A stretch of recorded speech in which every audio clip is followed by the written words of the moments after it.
And then we went to UNI, and it was like the first day we were there, Schwab came up to him and asked him about Fargo, and he was bummed out. And he was like, look, man, I watched just about every film I can find on you. He said, it didn't matter whether you won that tournament or you went 0-2. We know who you are, and we want you. Run it, baby. Ricky Cheese, baby. Hey guys, it's your boy Ricky Cheese with another great episode of Grinding for Greatness. On today's show, Hall of Fame coach Sal Basile and I will discuss his recent induction into the National Wrestling Hall of Fame Florida chapter, the differences and challenges he faces coaching a private school versus a public school. Coach Sal talks about why his son chose to wrestle at West Point Military Academy in upstate New York, and we'll discuss what Coach Dave Mason means to him and just how important Coach Mason is to the Jesuit program. So sit back, relax, and enjoy another great show. And remember, keep on grinding for greatness.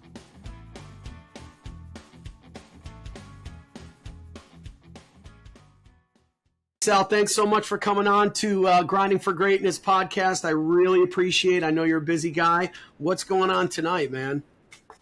Not much, actually. Just kind of a day off. Wednesdays we got small group workouts, so we don't have a full room, but really just a day for me to kind of get caught up on my house, trying to finally get moved in here, and so just staying busy. It's just it's been a long journey for 2 years, but we're getting there. It's all good. So just staying busy. So you're moving into a new place. So the first place, that was the one that burned down.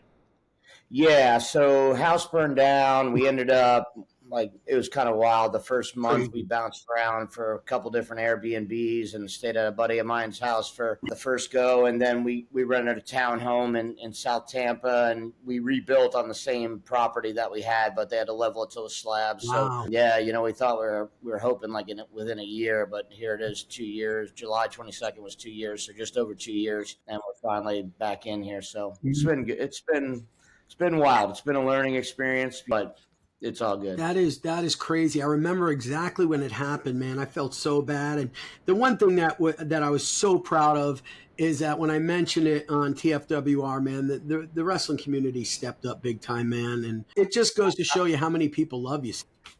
It was, I say overwhelming, but overwhelming in a good way. I was just blown away. Yeah. I really was.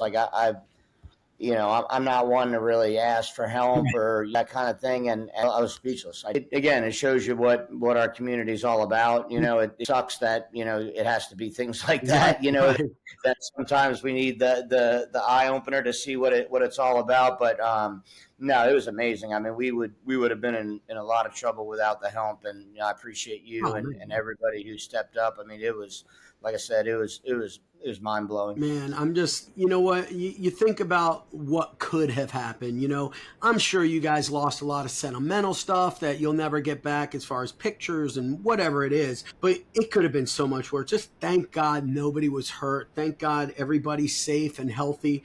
That's what you really got to thank God for, man, because just everything could be so much worse. Absolutely. I try not to complain about it too much, we're blessed. We're fortunate that we had a little bit of means, and it's hard. It's one of the toughest things I've ever gone through. It's something that was, never on my radar, something I would have never fathomed that, my house would burn down. It just totally catches you off guard. And, but it's life, what do? You make the best of it, you keep moving forward, and everyone's safe. Everyone's good. We're back in the house. So beautiful.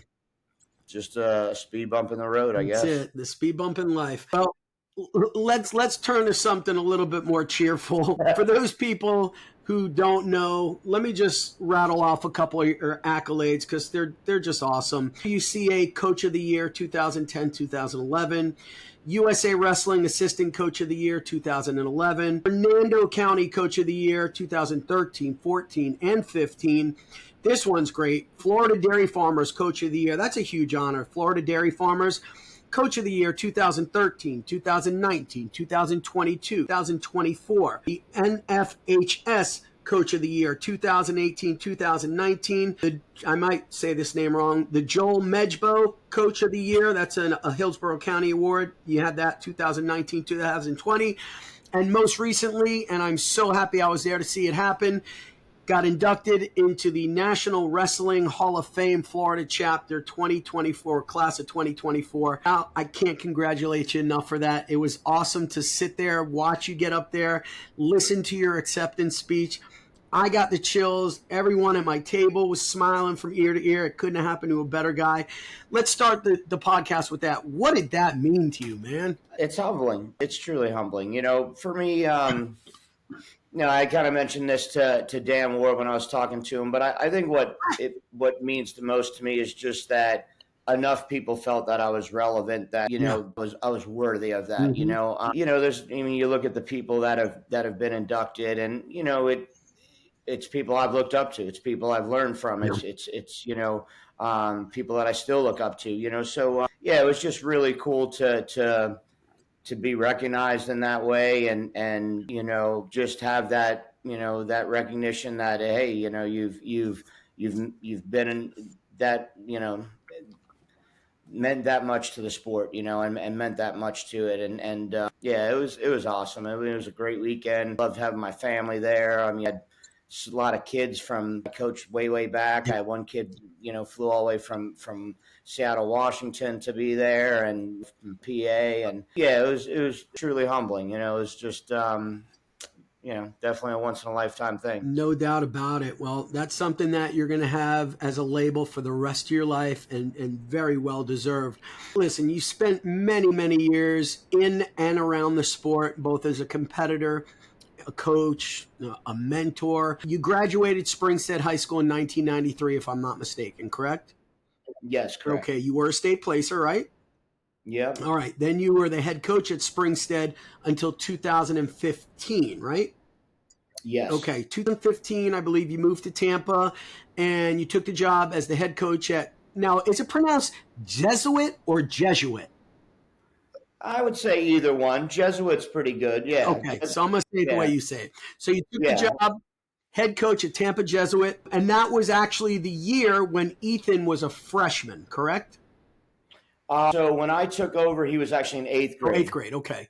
Yeah, 8th grade. So then, second year, he started his freshman year. And that was kind of, we were just, the dynamic at Springstead was changing. We were kind of looking for some things for our kids. And I wanted to be somewhere where my kids were set. I didn't want to bounce around when they were in high school. I feel like for all kids, like, consistency and those kind of things are really important. So I wanted to be somewhere that we were squared away. And so we looked around a lot, and it seemed like we looked at different schools all over the country, actually. And there are always reasons like why not, and, kind of contemplated it. And when Jesuit came up and we talked about it, and it was like, I couldn't find the reason why not, it seemed like the right fit. And it's been awesome. It's been really great opportunity for my kids and for my family, and we've been really blessed that way. Unbelievable school, academically, athletically, just a great place to be. Everyone I speak to that has any affiliation with Jesuit has the same thing to say. And you've been there, 9 seasons now, going into your 10th? Correct. Yeah. So in 9 seasons at Jesuit, you have coached 12 Tigers to 23 individual state titles. Did you know that? Did you know that was the number? No, I don't really keep track of that. I figured you didn't. So I keep track of all our kids' stats. I think that's important every year. Like when our seniors graduate, I always give them a packet, and it's got pretty much their stats from, their all 4 years. But I don't really, like I remember somebody asked me, like, what's your dual meet record? And I was like, I don't really keep track of that stuff, but we just try to do the right thing and work hard. And usually if you do those things, the accolades and the success kind of come along with it. Good things happen. 2022 and 2024, you won the team title at the IBT state championships. And then in 2020, you won the 2A dual meet state title. So you got a few state titles under your belt there at Jesuit. Now, you're not from Florida. You were actually born in New York, right?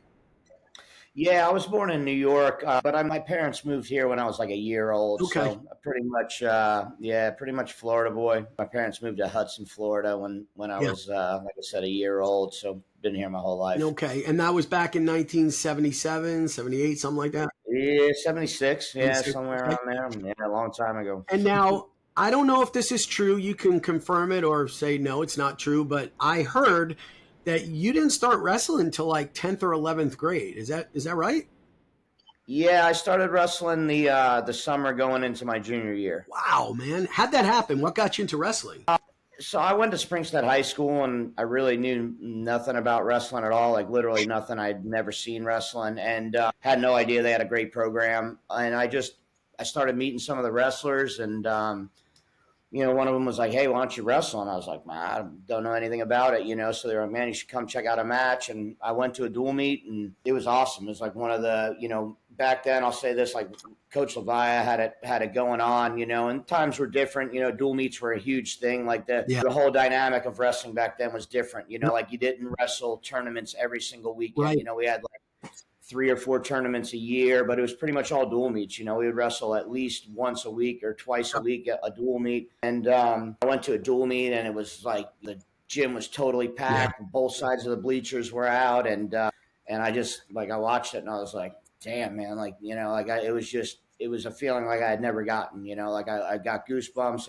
I was like, wow, this is awesome. So that summer, I went to like an off-season practice, and like after my first practice, I was like, man, this is where it's Gotta at. have So it. You gotta have yeah, it. Gotta be a part of that. It's so true, Sal. I graduated in 86.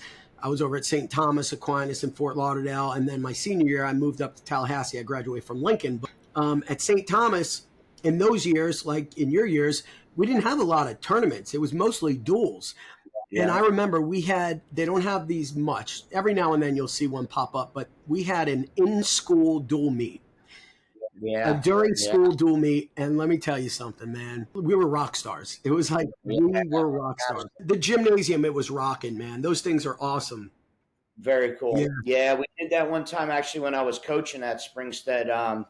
We wrestled Ridgewood High School, and they had a really good program. Vinny Lowe was there, and they had a really good team. And we did a duel at Ridgewood during the school day, man. And yeah, it was awesome. Yeah, it's good Really cool stuff. atmosphere. Good stuff. I love when I see those pop up. All right, so I'm going to switch gears. I'm going to talk about your kids right now. You've got 3 boys. Ethan is the oldest, right?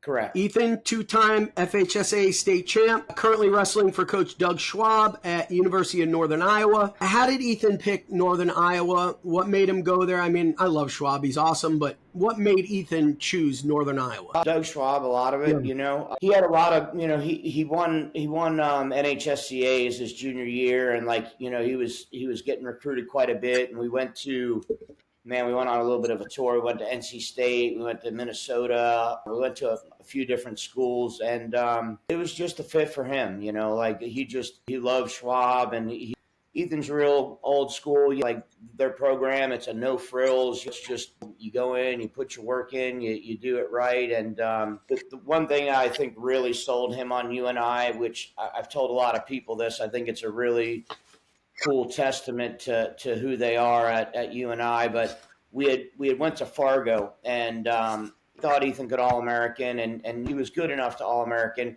And he didn't have a great tournament. Like he went fairly deep into the tournament, but he didn't have a great tournament. And we were leaving Fargo and going right to Minnesota, and then from Minnesota we were going to UNI to take on officials. And he was really bummed out after Fargo, and was like, man, this like these coaches aren't going to want to talk to me. Like I shouldn't even be going on these trips. No.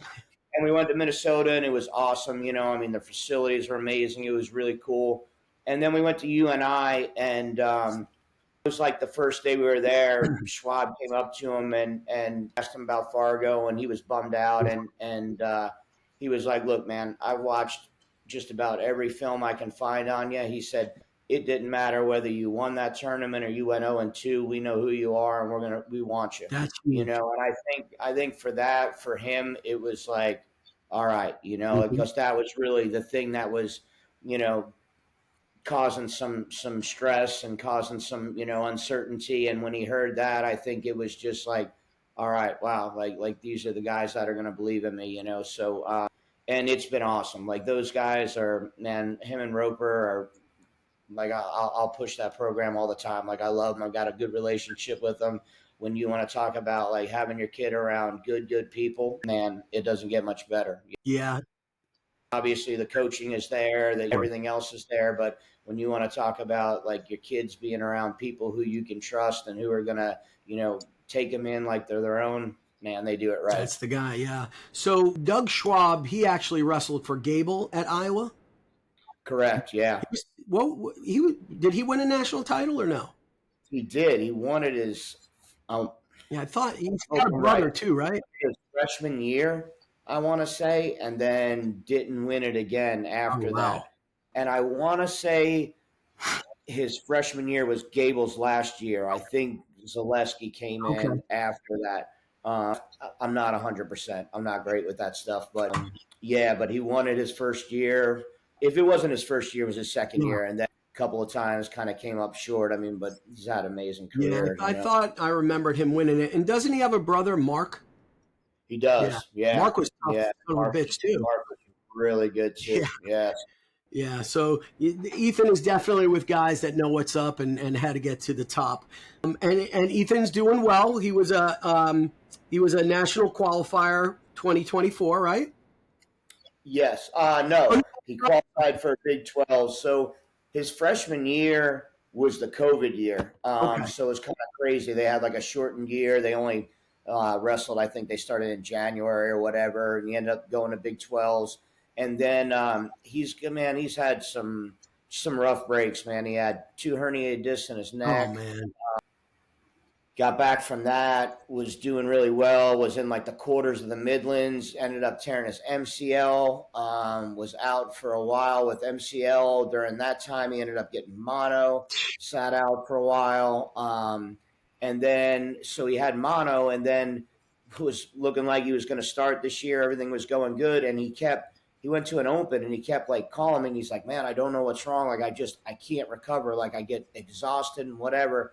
So it was like this year-long process, and we just got it figured out this summer. But he had what they call Epstein-Barr, which is this basically prolonged mono that like just hangs around. So I've been dealing with that for about a year. So finally got healthy, and he's doing really well right now. And hopefully, yeah, he has a good season. He's like, I give him a lot of props, man. He's been through a lot of tough times, and he keeps sticking with it, and he's doing pretty well. So. Poor kid needs a break, man. That's for sure. Yeah, I got him confused.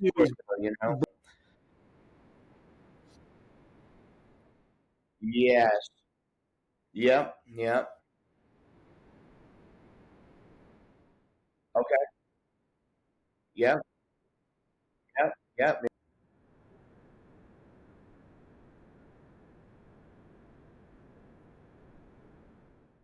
I have, yeah. Haven't been for a game. Like I've been there, they've done stuff there, but I haven't been for a game yet. Is that campus not just beautiful? Man. So, how the whole thing started with West Point is actually Ward came to recruit Ethan. Yeah. And West Point just wasn't for Ethan, not a military kid. But Ward came over, he stayed at our house for like 3 hours, had dinner or whatever, and he's talking, and when he was talking, Braden was, like listen. And then Braden immediately was like, man, that sounds really cool. So then Braden's junior year, I had texted Ward and said, like, hey, if you're interested in him at all, like, he really liked West Point and would like to check it out. Just because a lot of coaches assume because his brother went to UNI, he's going to go to UNI, and Ward was like, hey, absolutely. So he came down and talked to him. And then that summer in July, we went up and took, just went up to visit it because we had never been. And I couldn't believe it. Like, I was blown away. We went on that campus, and I was like, wow. It's just, yeah. And, have you ever seen the Thayer Hotel that's in the front of this? So we stayed there, and, like, it's like a museum on the first floor. And you look at all, Grant and, like, just all the people that have graduated that school. And, like, pretty much every time I'm there, I'm like, man, my kid goes here. It's just, yeah, it's insane. Does Braden realize that when he graduates from West Point, he's set for life? Does he know that? Yeah, I mean, yeah, and that was part of it. Like we talked to him about it a lot, and tried to really make him understand, like, hey, it's not your typical college setting. Like, Right. it's very different. But like, if you can look big picture, when you're young, like 9 years seems like forever. But I was like, Barry, man, like you can be 30 years old, and even if you decide not to stay in the military, like you are set. You can start a whole nother career, and Yeah. he was mature enough to really think about that and understand it. And so he was interested in it when we went up there, and then he took a visit like right away. I think in like August or something, like the second week of school, and he called us the second day he was there, and he's like, "Man, this is where I want to be at." Yeah. So yeah, we're excited for him. So cool. I tell you, man, Absolutely. when my son Bryce graduated in 2017, he also placed at the NHSCA's Junior Nationals. He placed fourth in a ridiculous division. It was like 140 Yeah. kids, all the best kids. That tournament is legit. Yeah. The junior division is legit. It's so funny because I didn't say it to him, but I didn't think he was going to place. I mean, yeah, he's good, but Florida good, and that's not nothing against Florida guys, but come on, man, you got the best of the best. They're 3-4 time state champs from all the great states. So I figured, all right, he'll win some matches, he'll do okay. This kid goes through, makes the semis. I'm like, I'm watching it on Flow. I'm with Grant Aronof's dad at his house, and I'm like, what's going on, dude? He's like, your kid's winning. That's what's going on. Yeah. So anyway, he places fourth. I get a call from Ward. I guess Ward saw him. I don't know nothing from Ward. I don't know who he is. Hey, my name's Kevin Ward. I'm a coach of West Point Army, upstate New York, blah, blah. I'm like, my God. And like Ethan, Bryce doesn't want nothing to do with the military. I'm like, Bryce, this guy's recruiting you right now. He's like, no, tell him no. I'm like, whoa, hold on a second. Yeah. Hold on a second. No, don't want nothing to do with it. I'm like, you will be set for life. Don't want it.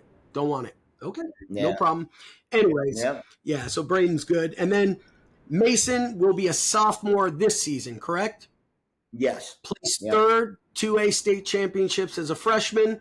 And what weight was Mason at again last year? 44. And has he gotten bigger, or is he right around that same weight? He's definitely gotten bigger. I mean, he weighs about, he'll get up in like high 50s, low 60s, but I'm thinking he's probably going to wrestle 50 this year. Nice. Yeah, he's got he's thick. He's got a big frame, but I think he's pretty much tapped growing height wise, so we'll see though. But I think he'll probably be at 50 this year. Nice. So, like you, I have 3 sons all wrestled, and they always say the youngest, the littlest one always usually turns out to be the best. Do you think that's going to be the case with your boys? I mean, I definitely think he has the potential to, for sure. They learn a lot from the older brothers. Right. He really looks up to his older brothers. There's a pretty big gap, between Braden and Mason. There's 5 years. So like with Ethan and Braden, there was only 2 years, and it was constant fights, like they were just, it was different. But Mason was always the little guy, so he looked up to them a lot, and he's got a lot of potential. Like Mason. Growing up, I kind of did it a lot different with him. I think I felt like I learned a lot from coaching my older two, and took a little bit different of a route. Like older two, like, man, they've been getting after it since they were, little, and we were going all over the country doing a million things and whatever. And with Mason, I mean, he always practiced and wrestled, but I didn't push him too hard, and it really wasn't until like middle school that we started like, all right, hey, we're gonna start getting after it now. And so I won't say like he's behind the curve. I think his skill set is amazing. I just like, he probably again doesn't have all the experience that maybe some of the kids at that level have coming in as a freshman. But as I've gotten older and been through this a lot, like I look at things a lot more big picture. Like I wasn't worried about him. Like, hey, if he could have won a state title as a freshman, awesome. But I wasn't worried about that. I'm more concerned about where is he going to be at as a junior and a senior. Where is he going to be at when he's going to college? And I think he's in a good place for that. So nice. Now, a lot of guys just can't coach their kids. I was one of them. We were like head to head, like oil and water. Just didn't happen. Didn't work out. how do you find it? Like, well, let me rephrase this. How do you separate dad from coach, or do you? I do a lot. I think I learned a lot with the older two. I've leaned on my coaches a lot. Like I have no problem not being in their corner. Like if you go through videos over the years, like there's a good majority of the time I'm coaching one of the Right. other kids on our team, and Coach Mason or somebody Yep. is coaching Ethan or Braden, and I've got no problem with that at all. Like I like to coach my kids, and I want to be there, but I don't need to be, and I want them to be comfortable without me Sure. being there. As far as like, I don't bring wrestling up too much with them at home. Like if they want to talk about it, we talk about it. I mean, we're a wrestling family. Like my Of wife course. is just as bought in as all of us. So like wrestling is, we're always watching it or going on. But like, I don't work with them at home and that kind of thing. I basically, I've always tried to just, they're another kid in our program. Like I put them in our program. I have confidence in our program that, they're going to develop like the rest of our kids do. And so I just kind of, put them in the program and let them be another kid in the program. Yeah. And it, don't get me wrong. It's always a challenge, Sure. like it's, there's a lot of stress and everything involved, but it's awesome. I mean, I would never want it another way. Yeah. Like I've absolutely loved it. It's been great. I love that we get to spend the time together, like even our whole family, my wife's bought in, but we, travel a lot. We get to do a lot as a family and spend a lot of time as a family that, a lot of people wouldn't get to. So, yeah, it's been really cool. That's great. That's awesome. I wonder why it's this way, or I at least feel this way from looking at it. But it always seems that the coaches' kids are always studs. Like 90% of the time, your kids, studs. Balmaceda's kids, studs. Ducks kids, they're Lugos, studs. Like, why is that, man? Why do you think that is? I mean, I think if you look at a lot of those coaches, they've got successful programs, so again, like you put them around, there's something my coach taught me right out of the gates. Like, if you want to be great, you surround yourself with great people. And I think the same thing happens for those kids, like give them the right opportunities, you teach them right, you put them around the right people, they're probably going to turn out all right, Mm-hmm. There's a lot to osmosis. I think there's something to it when they're 2 years old and mom's got them by their hand and they're in a gym, hearing the whistles Yeah. and whatever. And just, those first 5-6 years of kids' lives are so impressionable. So much of their character and the things they develop happen there in those early years. And I just think when they're around it and I think they're learning so many things that you don't even realize they're learning. Yeah. They're picking up on all those things. And like with my kids, they've been in my high school room, since they were little kids. And again, like thankfully, I've been really blessed to have a lot of great kids. So they've all been good to my kids. They've looked after them and Yeah. they help them and they whatever. So, I just think it helps pave the road for them a little bit easier. Yeah. You give them a lot of opportunities, and again, you surround them with good people, and I think it works out most of the time. Yep. Usually does. Grinding for greatness, baby. Got to keep them around with great people, right? Absolutely. For sure. So, talk to me about what a typical Jesuit high school practice looks like. I mean, it varies day to day. The one thing that I think we're a little bit different than, maybe some is we're not beating the hell out of them every day. Mhm. We teach a lot. I mean, a lot. One thing when I got to Jesuit, the clientele at Jesuit's much different than the clientele at Springstead. Mhm. The dynamic, the family dynamic, just everything's different. And to be honest, I struggled at first when I got there. I can remember it's like my second year, and it was probably one of the weakest teams I had ever coached. Like we had, when I got there, the cupboard's kind of bare, some things happened, and basically I had a team of all kids who were pulling out of the hall, and it's rough. It's really rough. And I just remember coming in there one day, and I'm looking at them, and they're warming up, and I'm standing there, and I'm thinking, why the hell would these kids want to do this? Right. Because, especially back then, I was a pretty intense guy. I mean, I pushed hard, I demanded a lot. And I just thinking, like, why would these kids want this? Like, they're all going to be successful. Right. They're all going to go to college. Like, and I kind of had to redefine myself a little bit, and then I started realizing, all right, they need the discipline. They need the work ethic. There was other things that were important. So again, going back to your question, we've got pretty smart kids, and so we try to use that gift. Like we teach a lot, and we break things down at a pretty high level. And don't get me wrong, there's plenty of days we work real freaking hard Yeah, too. We sure. put a lot of time in, but like I said, we teach a lot of technique. We break down a lot of technique. We break down a lot of positions. We really just try to get them. My thing is always I never want a kid to be in a position that he's not sure what he's supposed to be doing. Like in the simplest form, like where am I at?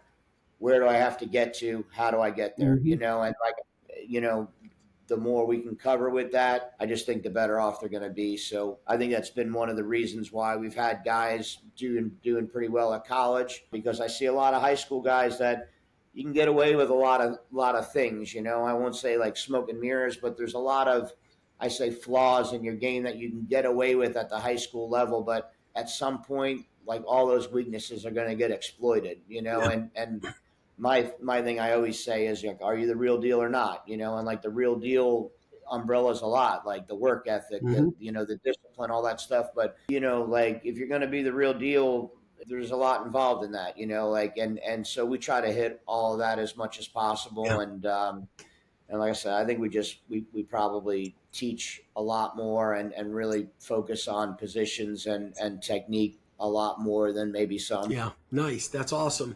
It's obviously working for you. So if you found what works for you, you got to stick with it. Trying. Yep, absolutely. No, you're not trying. You're doing it. Come on, you're just a humble guy. So a lot of teams are known for different things. You hear South Dade, you're like, all right, you don't want to tie up with those guys. They're big Greco guys. They're going to toss you on your head. You hear about another program. These guys are great on top, man. You want to stay away from that. You want to choose neutral. Don't go underneath.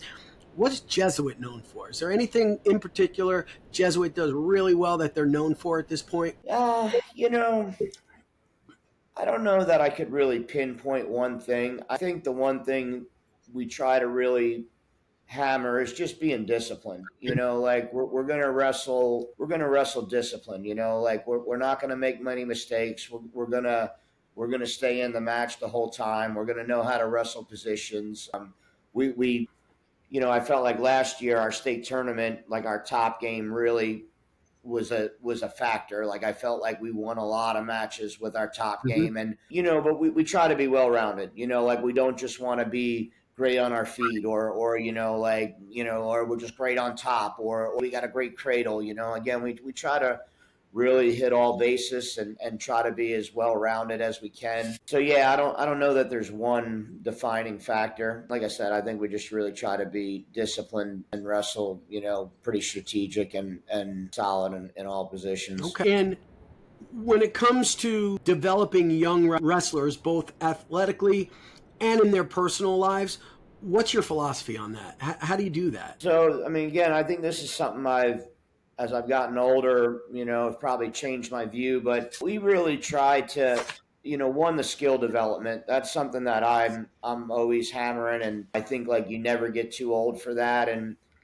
like I tell kids all the time, like you can learn 1,000 moves, but if you don't have the skills to make those moves work, they're useless. Like I watch kids that they can't do a correct penetration step, and it's like, all right, you can drill 30 different takedowns, you can show me all these different moves, but you don't have the core strength, you don't have the Hmm. balance, you don't have the fundamentals to really do any of them well. So to me, it's like you don't need to worry about learning all that shit. It's not going to work unless you have the fundamentals to really make it work. And that's tough to sell with kids and parents sometimes, because like we do a lot of gymnastics, a lot of tumbling, a lot of footwork, a lot of things that they're not the fun things. They're not the real frills. And like, yeah, you'd much rather go learn some moves or learn something new. But I always go back to this, like you got one guy in Jordan Burroughs who has a double that nobody in the world can stop, and Hmm. yet everybody knows a double, and yet most people can't make a double work. Right. Or you have so many people who can't make it work, and yet another guy has the most fundamental takedown out there, and yet nobody can stop Hmm. it. Why? Well, when you hear how he does, an hour a night of stance and motion and working on his level change and being able to penetrate at a low level and all those things, like that to me is really what makes the Hmm. difference. So yeah, we try to really hammer that with the youth kids. And I think with the way the sport has evolved, like there's so many tournaments out there now. Like you can wrestle, especially at the youth level, you can wrestle a national tournament every single weekend if you want to. And I think, and I was part of that. Like you get caught up into that. Like you got to wrestle, you got to wrestle, you got to wrestle. And I agree with that, but I feel like that's only a small part of it, and there has to be what we really try to, develop or emphasize is like training for an event, competing at event, training for event, competing at event. Like you don't see MMA guys fighting every single weekend, like they train for a fight and then they go fight. And so I think you got to put a little bit more value in your competition and like for our high school guys, like, we'll go to the state tournament and, there's been years we've got 40 matches or so, and there's other guys with 70 matches. And, I feel like when you've had a kid who's been wrestling for since he was 5 years old, like, does he really need 70 matches that year? And out of those 70 matches, what is he getting out of it? Like, are we getting the quality we need? Are we getting the competition we need? Or is it just wear and tear on our bodies, And so try to really, look at that kind of aspect. Like, like, man, you got some of these kids, they're wrestling 500 matches a year. Like, it's crazy. Okay, that's great. Obviously it's helping, but like, if you cut that down to 200, where are they at? Are they still better? And then I look at, okay, the wear and tear, like I'm seeing it a lot now. Like, who hasn't had an ACL surgery? Who hasn't had it? I think like the intensity of youth sports is getting so high and the frequency is getting so much. And it's like, your body can only handle so much, like drill. And so, just those things, I think trying to, find the balance between how much competition you really need and trying to, instill the right fundamentals. And again, that's hard to get across to kids, but it's harder sometimes with the parents, like parents have this mindset, like you got to go in there and you got to go balls to the wall. You got to wrestle, go wrestle an hour live and whatever, and it's like, all right, we wrestled an hour live, but he's still taking the same shitty shot he's been doing for 5 years. Like, are we ever going to fix the penetration step so, I think that's really our big thing with the youth kids is just trying to get them to where they don't plateau out and they can really continue to build on their skill set and get to a point where, they can compete at the college level or whatever they're trying to get out of it. Yep, exactly. I agree with everything you just said. It's so funny that you mentioned, there's some kids, you hear it at the state tournament, and so with a record of 84-4. I'm like, what did he just say? How many matches did this kid wrestle? And when I was in high school, Sal, I was hearing records at the state tournament, 22-0, 17-4. Yeah. And that was the norm. Now, my God.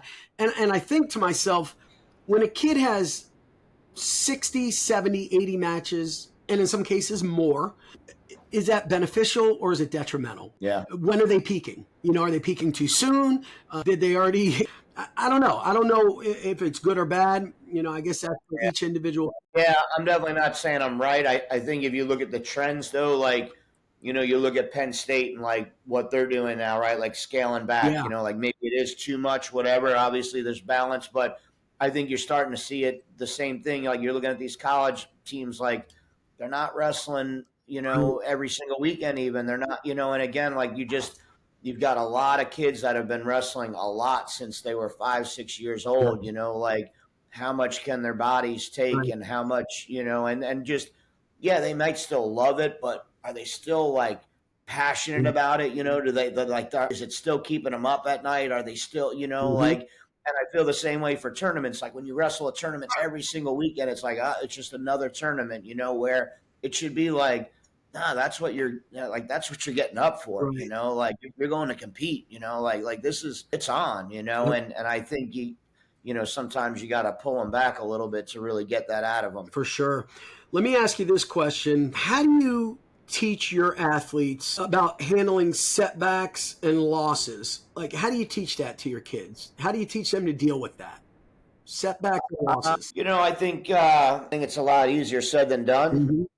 And every kid's different, like Penn State's onto it, right? Like really just putting into perspective of what it is, you know. It's hard to do, like, don't get me wrong, like we all get wrapped up into it, but you know, I've always been a big like you know, I follow a lot of like the special forces and you know, that type of stuff. I'm always been very intrigued by it or whatever. And you know, I talk to our kids a lot about like yeah, I get it, it's high pressure, you're out there wrestling or whatever, but like there's people right now that like, you know, like you pick your head up an inch too high, you might get taken down. There's people right now as we speak that they pick their head up an inch too high and they're dead. Right.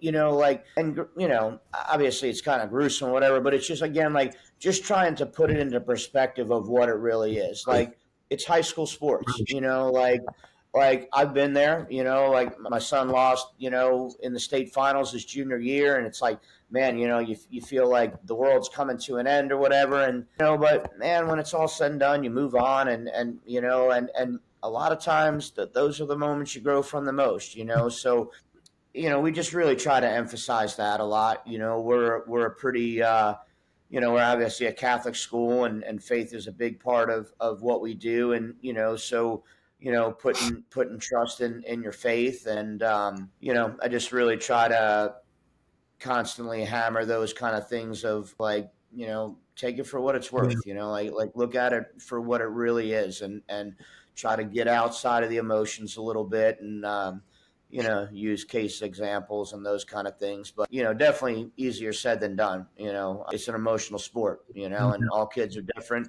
Some kids handle it really well, some kids, you know, I mean, I've had some kids that you make progress, but I won't ever say like, oh, like it was fixed, you know, Yeah. or it's changed, you know, like they're always going to struggle with those Mhm. nerves and that type of adversity. It's just, you know, just something they always got to work on. Absolutely.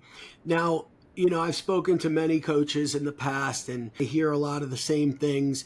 You know, a lot of them tell me, and these are top program type guys like Obama Seda, like, you know, like you, and they tell me, can't do it by myself. You know, it's, I have a lot of help. It's just not done. Other people get a lot of credit, not just me. Talk to me about what Dave Mason means to you, both as a coach and personally. Um, I mean, man, he's, you know, I said this at my Hall of Fame induction. You know, like I'm an only child, so I don't really know what it actually feels like to have a brother. But like, he's my brother. Mhm. You know, he's just you know, like my life's changed a lot. I mean, I own a business. I own a roofing business, and my business has grown over the years. And you know, I'm getting older. I don't have the energy like I used to. You know, like I used to. I used to physically work on a roof all day long, and I would get to practice, and I would, you know, run practices till, you know, I would run the youth practice, the high school practice, and you know, I never got tired, but I do now. But you know, he's just, man, he's been the person I needed at this point. You know, for my kids, you know, he's helped them tremendously. I'm I'm very protective of my program. You know, I'll say I'm kind of a control freak. I'm a very OCD kind of person. I like to do things a certain way, and so I'm just protective of my kids, you know, meaning my wrestlers. Like I'm not gonna just let anybody run a practice, you know. Right. Like that's why one of the reasons why I don't just send my kids to every camp and to whatever. Like I'm protective of what they're here and who they're around, and not that I think I'm always right, you know, at all. That's not it. I just you know, but you know, I mean, at this point, like, man, David Mason runs most of our practices, you know, but he's been, you know, he's the person that I can trust, and that I know our kids are getting the right things, and you know, so yeah, he's, man, you know, I can talk about him all night, you know, like he's goes way beyond just coaching, you know, again, you know, going through with my house burning down, and just, you know, just, yeah, a lot of struggles, you know, and to have somebody that you can truly trust and know that, you know, like I don't miss very many practices ever, you know, and that's something that's really hard for me, you know, but like, God forbid I have to, like, I'm not worried, you know, like I know our program's doing exactly what it should be. And, you know, so that's tremendous. And then he's got some gifts, you know, like I've been around a lot of people that know a lot about the sport, but man, he's got some gifts, you know, he's got a level of understanding for this sport that's unique, you know, like I know, I know this. I've met a lot of wrestlers who they're great wrestlers. I mean, some of the best wrestlers, I've won at the highest levels, but that doesn't necessarily mean you're a good coach, Exactly. like, and I'll say this, like Coach Levi used to say it all the time, like he was an average wrestler at best, but like coaching, like he knows how to push kids' Yeah. buttons, like he knows how he just figured that out, and also the same thing for me, I mean, like I was a state placer, like what, but I just like I can watch things, I can understand it, I can figure out how to break it down, and then and got to know how to get in kids' heads. A lot of it's brainwashing to some Oh, yeah, extent. yeah. Like you have to get the kids to believe in what's going on, and then it falls back to you lead by example. I as a coach, like I never do this. Like I'll never name a team captain. I never need or like, hey, because you're the senior, you're the leader. Like I don't name leaders. I don't do that. Like the leader will find himself. Right. Like when you lead by example, the rest will follow. Hmm. And when you lead by example, you usually don't have many problems. Like it's the person who wants to bark orders and have the title that has problems. And with me and David Mason and the guys I have around, like there's zero ego. Like nobody's doing it for themselves or to say, like I'm the guy. Like they're doing it because they want to see the kids Yeah. grow and the program grow.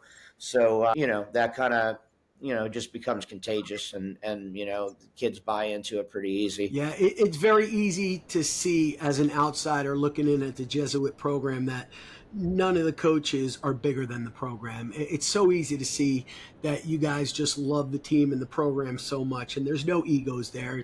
It's just about coaching and getting your kids to the highest possible level and then seeing them off to college. So congratulations I on that. appreciate Yeah, that. absolutely. And I appreciate that. Means a lot. Absolutely. And now, Dave, he's also runs the Florida national teams, right? Correct. Yeah. Yeah. He's been he took over as the national teams director.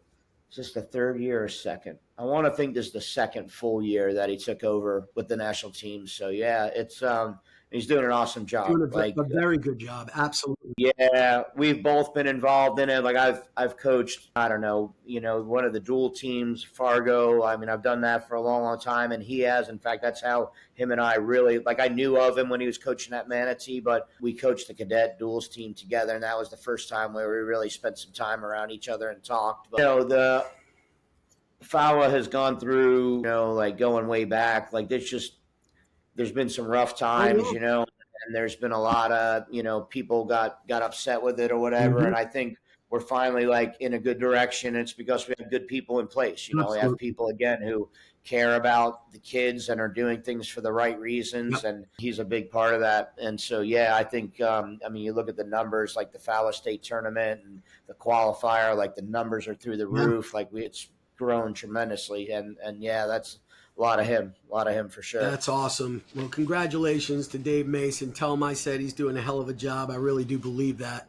And Will do. absolutely. And you know what? I think, you know how lucky you are to have him, but I think he also knows how lucky he is to have you. And you guys make a great team. All right. So I was going to ask you, what qualities do you look for when choosing a team captain? But you already answered that. You don't do that. They kind of just, Yep. name themselves.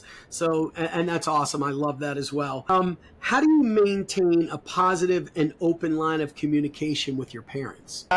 So that's that's always a challenge. I think it really starts with a level of respect. Like they have to respect you. You have to give them a level of respect back. And it's hard. Like the world we live in anymore. Like, hey, when things are going right, everybody loves you, and as soon as shit goes wrong, guess what? Like your ass on the chopping block. They Exactly. want you fired. And listen, I've been on both ends of that. Yeah. I think it really just comes down to, again, like you're never going to make everybody happy, but I think for the most part, we've got a lot of good parents. They see what we do. We're pretty transparent. Like we don't hide much.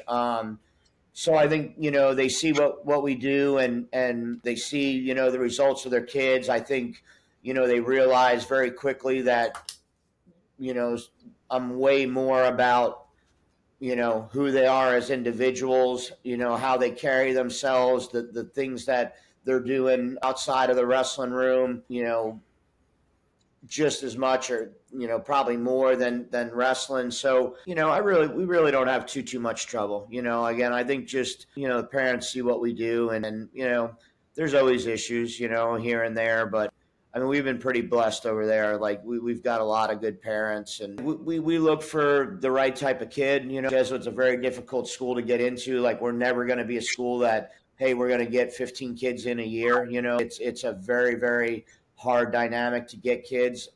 And the school puts a lot of trust in me, but we want the right kids. And so I feel like when you're finding those right kids, it usually means because they probably got good parents too, or parent or whatever the dynamic is. But, so I think that kind of comes into play a little bit too. And, we're pretty straightforward. Like, we get parents that bring their kids into the youth club and, they're a little wild and whatever. And, I mean, we got no problem telling them like, hey man, this is how we do things. And, if you're not good with that, man, there's plenty of other programs out there. One thing I will never do is jeopardize the integrity or our, what we do with our program for anybody. Like you can be the best kid in the country. I don't care. Like you're going to come in and you're going to be just like every other kid on that team. And if not, then there's no other place for you to wrestle. I think just trying to, be real and be transparent probably carries a long way. Have you ever had to ask a kid to, haul ass? I mean, high school wrestlers, no. I won't say ever told like kids. Like we've had some kids in the youth program, or I had some at Springstead that I just think after a little while they realized, hey, it's probably better off if we go somewhere else. Again, like for me, it doesn't matter how good you are, or, where you've come from, whatever. Like everybody's going to be held to the same standard, and either you're going to go with that or you're not, and, I've had plenty of people be like, oh, it's for Sal, it's his way or the highway. And, it's not my way. It's the program's way, like this is how we do things. And if you, you can make that happen, I want to work with people, like everybody needs to learn, like I've been a parent too, I've been that dad many a times, like I get it, so, try to always help. And, a lot of times kids just they need to be put in the right environment. We've had a lot of kids that if you put them in some other places, might not work out so well, but again, you surround them with the right people and a good program and, usually works out all right. But again, I got, especially at this point in my career, like, man, I'm never going to jeopardize anything for our integrity or our standards. It's not going to happen. Completely understand, 100%.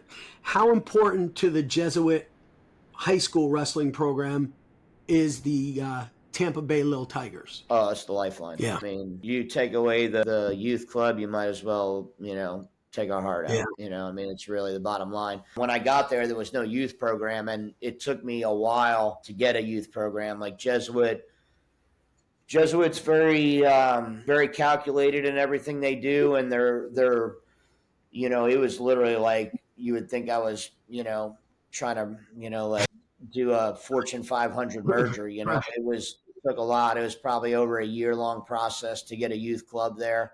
What is it? Do you have to like get stuff approved through the archdiocese or something like that, or?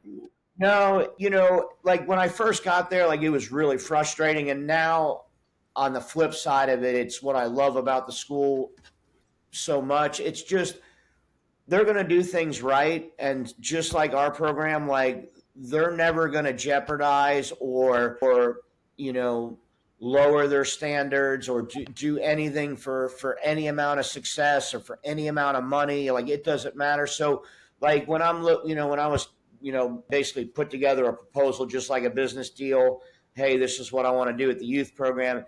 And they're going to look at it from every single angle, from the legal side, from the recruiting side, from the financial side.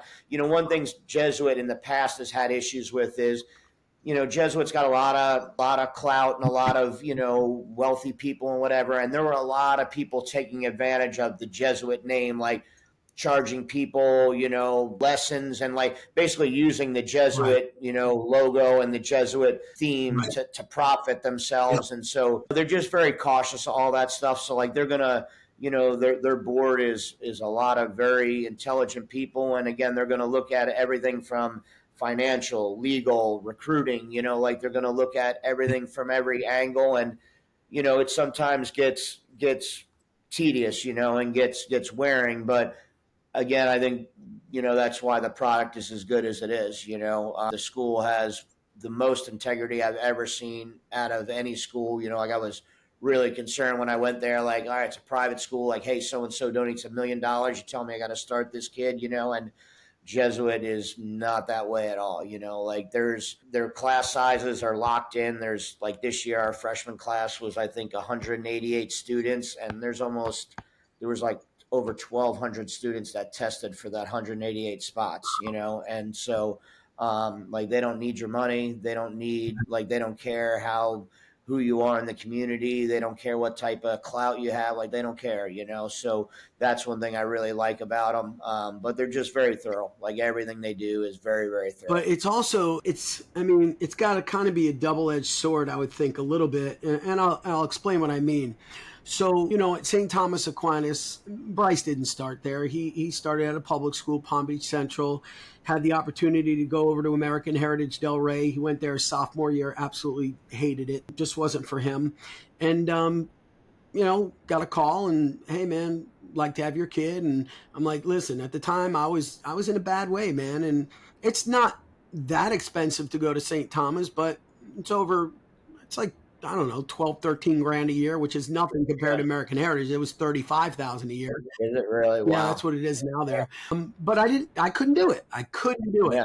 And they were like, well, there is financial aid. So I filled out everything and we went the proper routes and everything and whatever, he got in. It sounds like it's not that easy at Jesuit. Like, let me ask you this, Sal. Let's say you got a great kid. He's a great wrestler, but he's also a great human being, and he's a really good student, and he's a good fit, and you want that kid. He's coming to you saying, hey, I want to be a part of this team. Is it hard to get a kid like that in? Do they make it difficult, or do they give you a little bit of flexibility with that? I mean, they work with us, the same thing though, like our financial aid is done through an outside company, Okay. And I say this, and it's something I've been complaining about for a while, and it's not Jesuit's fault, but I feel like the middle class really get pinched hard with the financial aid. For sure. If you got the money to pay for it, awesome. If you're single mom and don't have anything, hey, you're probably going to get a full ride. But if you're, got two parents that are working, between the two of you, you probably make 100 and something, whatever. Like, man, they're going to make it hurt, like you might get some, you're going to get some aid, but it's still, I had a kid, and this, man, I've said this a million times. So it was like the second or third year I was there. I had this kid who wanted to come. Parents were awesome. Dad was mom was a teacher. And, so like they got their financial aid, and at that time the school was like 15 grand a year or something. And they were going to get like 5 grand off or whatever. So it was like 10 grand. They break it down into 10 payments. It's like $1,000 a month. And the quote the dad said to me was like, man, we can afford a car payment, but we can't afford another mortgage. And, and that hit me really strong. Like, yeah, like you're talking $1,000 a month, and so, yeah, that's tough. We've been fortunate, like it's worked out, like for most of the kids that we really needed to get in, like we've been able to work through the financial aid. There's things we've done to try and help. And, the school, they try to help us as much as possible, for sure. Again, it's just like, there's only 188 spots and you've got, they want to help all the sports teams. They want to help. And it's not just sports. Like our robotics club is amazing. Our everything we at that school. So like they try to help everybody. And then it's like, and you got brothers and you've got alumni and you've got all this. So it's like, there's only so many spots that you really can feasibly, give up. And, that's where we've had issues of, like, I mean, man, we probably could have won a lot more state titles if we could have got all the kids in that we really wanted to. But, but I don't know. Again, I used to bitch about it quite a bit and get frustrated with it, but it's like, it's not going to do me any good, like it is what it is. So we got to try to figure out, the best ways and you got to handle the academics. The academics are no joke, and, it's like my wife tutors a lot of the kids for the entrance exam. And, we put a lot of work into the kids who are coming in. Like we try to educate the parents and get get everybody prepped and just try to, make the process as smooth as possible and make sure everybody's aware of what it's actually going to take to get them in, if they decide they want to. Yeah. I mean, listen, man, you face so many challenges at Jesuit that, like public school coaches will never have to deal with. Like, it's so easy. I mean, just look at all the transfers. Just this season alone, over 110 transfers. I've never seen nothing like it, man. Like, yeah, every year you're going to see kids transferring from here to there, blah, blah, blah. But 110 kids transferring, I mean, it's absolutely crazy. And these public schools, I'd love to be a public school coach, man. Yeah, come on, let's go, man. Listen, I'm going to mention Flagler Palm Coast, their girls program, and nothing against them. They did absolutely nothing wrong. They just got like 4 or 5 transfers from Matanzas, like state champs, state finalists. I mean, these girls are studs. Added to what they currently had, how are you going to beat a program like that? I was predicting Hernando to win the girls' title. Not now. I think Flagler is the front runner right now. But it just proves how much easier it is to transfer into a public than a Jesuit or a St. Thomas or any other. Well, especially now with the no boundaries, like that used to be the one thing as a private school you had an advantage of, like, okay, well, hey, like you either got to move into the zone or whatever, but now, like, it's the Wild West, like there's no zones, there's no anything, so Wild West, man, it's a free for all. Yeah, no doubt. I mean, if you look at wrestling, though, at the highest levels, like, is Blair going to be what they are without transfers? Is Sem, nobody is, like, it's non-sustainable. Like, you're not going to be a top 10 program in the country year in and year out without getting transfers, like, and don't get me wrong, like, we've got kids that transfer too, but we're in a little different situation, like Jesuit, you're not allowed to transfer after a sophomore year. Like that's one thing, so like there's rare, circumstances. Like if you come from another Jesuit school or maybe another private school out of state or something, but, so basically like you either get in as a freshman or maybe as a sophomore and that's it, like we got no shot. Wow. So if they just finished their sophomore year, they're heading into their junior year, there's absolutely no way they're coming to Jesuit? Very, very rare. Wow. Very, very rare. There has to be openings, and then it's the reason being is that Jesuit diploma really means something. And what they don't want is people to go to, public school or online or whatever for 3 years, and then you go to Jesuit for 1 year, and now you graduate with a Jesuit diploma, Right. And when you see what our kids go through in that school, you feel for them that way, like, oh man, it's different. Like when you've gone 4 years through Jesuit, it's like talking about like a West Point or something, like at the high school level, like, man, we got kids, man. They got 3 hours of homework at night. Like we've got, it's no joke. Like it's, and I know it firsthand. I've got 3 boys who have gone through it. Like it's no joke. So so yeah, it is just, it is one of those things of like, is it fair for this kid to have just gone to the local high school and then he spends 1 year at Jesuit and he's got a Jesuit diploma and these other kids been grinding for 4 years trying to get that thing, so. Yeah, so I guess there's some value to that. They definitely earned it, whereas the kid that just came in for a year, a half year, whatever, and now he's got a diploma. Yeah, no, I get it. All right, man, we've been on for an hour and 10 minutes almost, but I do want to ask you one more question and give you a little bit of time to talk because I know it's going to be very special to you. You've done great things. You've raised a great family. You're raising other people's kids, so to speak. And I know all of that couldn't be done without the boss. And when I say the boss, I'm talking about your wife. What role has she played in all of your success? Really, she's just given herself up for me and our kids, so many years when I was coaching high school, and our kids were younger, like, man, she took them everywhere, like they wouldn't have had the opportunities they had gotten if it wasn't for her.